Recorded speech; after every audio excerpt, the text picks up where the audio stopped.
The fifth song I am releasing today is titled Don't Do It.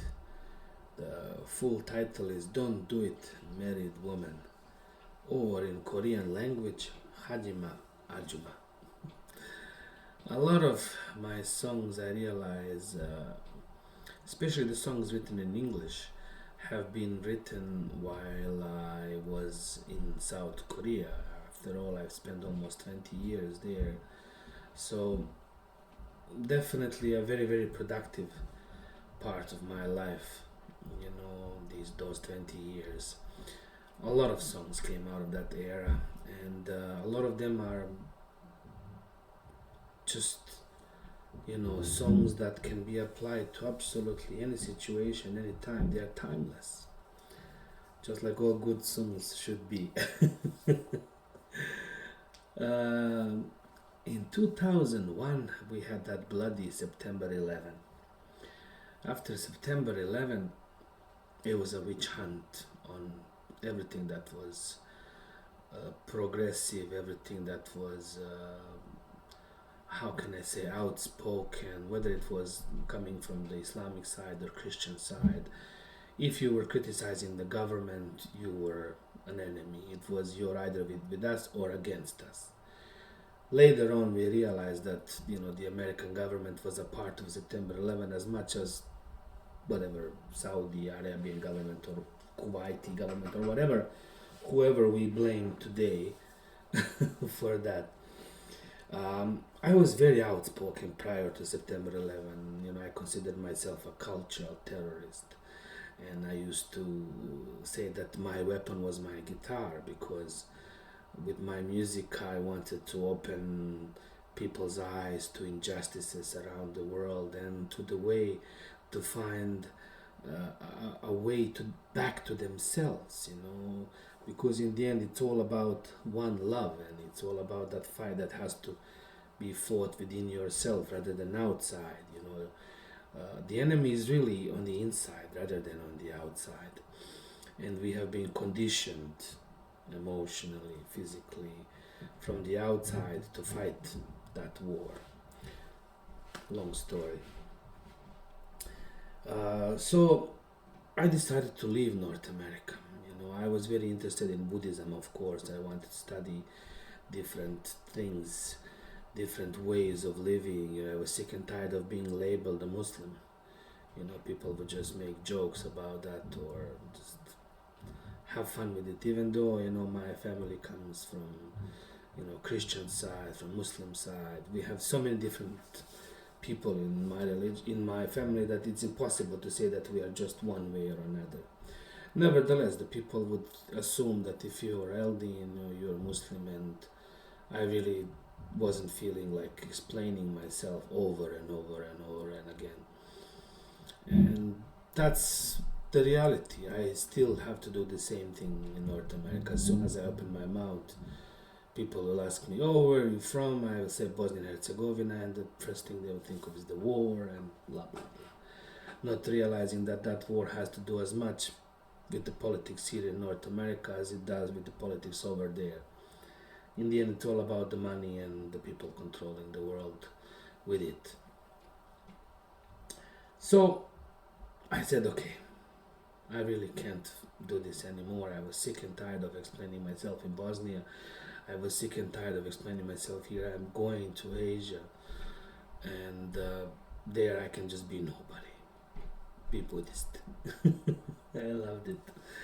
So, in order for me to go from St. John's to Seoul, 15,000 kilometers, at that time I had to step over in Toronto in order to get a visa to live in South Korea. So I had 4 or 5 days there. The whole trip was absolutely amazing. This itinerary that I had, I applied for a position in South Korea. I got the job. They paid for my ticket, and the person who organized the trip, told me, okay, listen, you have to be at 4 o'clock in the morning in front of this striptease bar downtown St. John's, and the bus will pick you up and take you to a boat, and the boat will take you to another province, and then there's another bus, and then you will spend the night, and then there's a plane, and then you will go to, spend a couple of days there. Then there's another plane to America, then another plane to Japan, then another plane to Korea.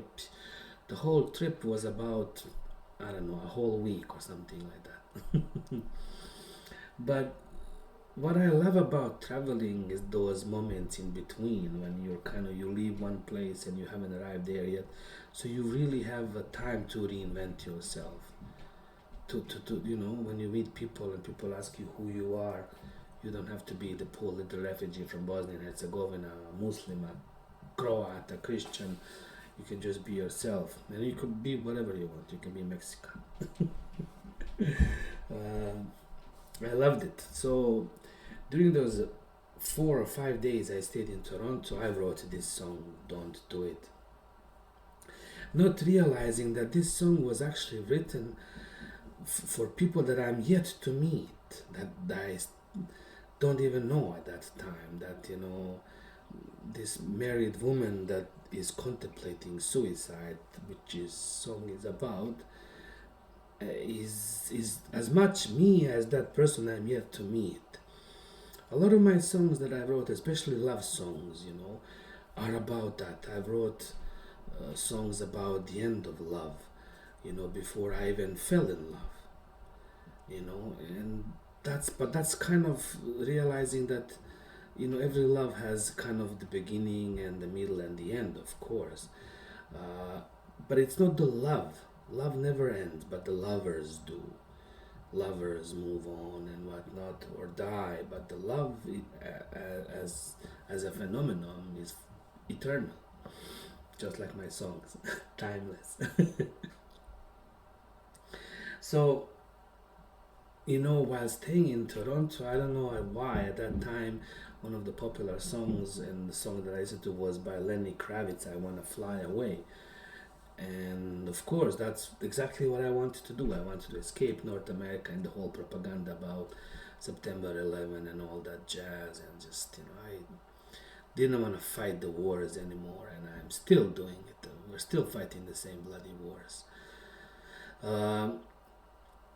So that chorus of Lenny Kravitz's song, and again, there's thousands of other songs within the same chord progression and same style of music, especially like in Bosnia and Herzegovina or former Yugoslavia. Nevertheless, I paid homage to Lenny with that song. I Want to Fly Away, but the rest of the song is about the topic of suicide, and this is a trigger warning to many people, because it's not an easy topic to talk about. I personally survived it several times. I've come to a point where there was just no way to move on, to continue. The pain was unbearable, it just, to me, that felt like the only option, and luckily or unluckily, I was able to find a way out. Even the lyrics, is today like yesterday, just another day, you're sitting there all alone and no one is to blame. I cannot blame anybody for being Bosnian. I cannot blame anybody for losing my family, for being in the war. It just, like Newfoundlanders say, it is what it is, it happened. And that's fine, when life gives you lemons, you make a lemonade, but at some point there's way too many lemons, and you look back and there's more and more lemons coming, and you have so much lemonade already. It's just, I can't do this anymore. I just can't do it anymore. For years I actually worked with an organization called Dying with Dignity, because I believe that there should be a way to step out of this matrix, with dignity. Because let's say if you really want to check out, there should be a humane way of you checking out. You can check out anytime you like, but you can never leave Hotel California. There must be a way out of here, said the Joker to the thief, another song. How? If you, let's say, if you decide to end your own life, that means you're going to cause so much pain and trouble, not just to you, well, not to yourself, but to everyone around you. And then that's a huge responsibility and burden. So I'm supposed to endure my own pain and tragedy because of other people, so I don't hurt them. And that's even worse than just living with it every day. No one can help you. You can't help anyone, but you have to continue. You have to carry on. You have to push on through. And why? Because people tell you, don't do it, don't do it. You won't be born again. It's a sin to commit that act. In Islam, in Christianity, it's a sin. What if, let's say, if that's the way to get out of this matrix, if actually you decide to do end that rat race, and the moment you do, you're free. Maybe your soul becomes free from this enslavement of this world and economy and politics, because it's perpetual. It is, you can see that my grandfather struggled, my father struggled, I struggled, my kids struggle. How do we end all this? Should we just collectively commit harakiri, as Japanese would say? Just collectively end it, okay? That's it. We're out. We're all out. We don't want to work for $12 an hour, to be exploited, to work from morning to night for something that is never going to materialize. We're never going to own our homes. We're never going to have a swimming pool in front of my home, and I'm never going to travel around the world and blah, blah, blah, blah. But some will. So why would, let's say, a movie star or a basketball star or somebody who was born rich, just because his parents are rich, he's rich, and his kids will be rich, so they have everything while I have nothing? It's just not cool. I'm not making fun of this. I am not trying to be funny.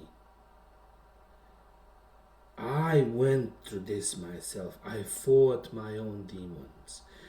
I lost my country, my family, my identity, all my finances, my home, my restaurants, later on my own wife, my own children, over and over again. And there were times that just I could not continue. But I did, I had to. The whole message of the song is don't do it. Push on through, and then tomorrow will be better. Little by little, little by little. I have a lot of different videos on this topic on Newfound Bosnia and on how to survive a separation. This whole video, music videos that I'm releasing is about the man trying to go through this process. It's not easy, and honestly, a lot of times I felt like if there was a way to step out of it, less painfully, like I would. Why not? If people were more accepting of it and say, okay, sure. It's interesting. It's interesting. It's worth considering, but it's not interesting. It's painful, to be honest. Nevertheless, so many people never try to find what's there in their minds. I've seen so many live and die. They never let their soul see the light. The song is there to speak on this topic, to ask questions whether there's an ethical way, a humane way to deal with these things. Should we be able to leave this world peacefully, or should we be able to live in this world peacefully? How do we deal with this?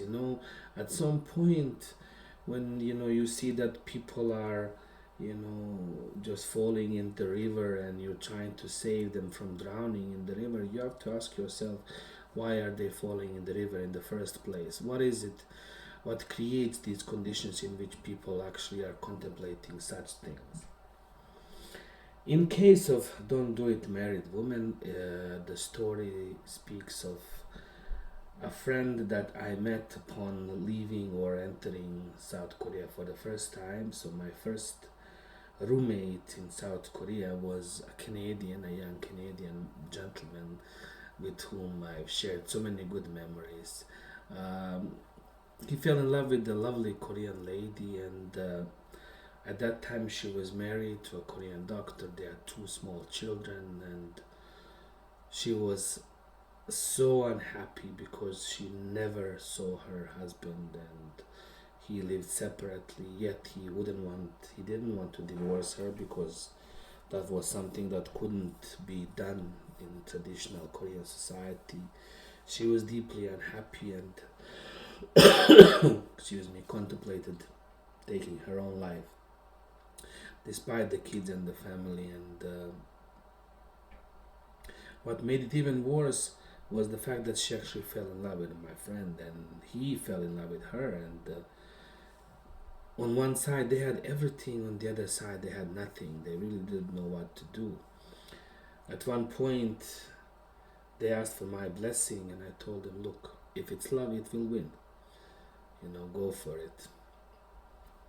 I am a hopeless romantic, of course, knowing fully well that what I was saying would go against everything that I have been conditioned to believe.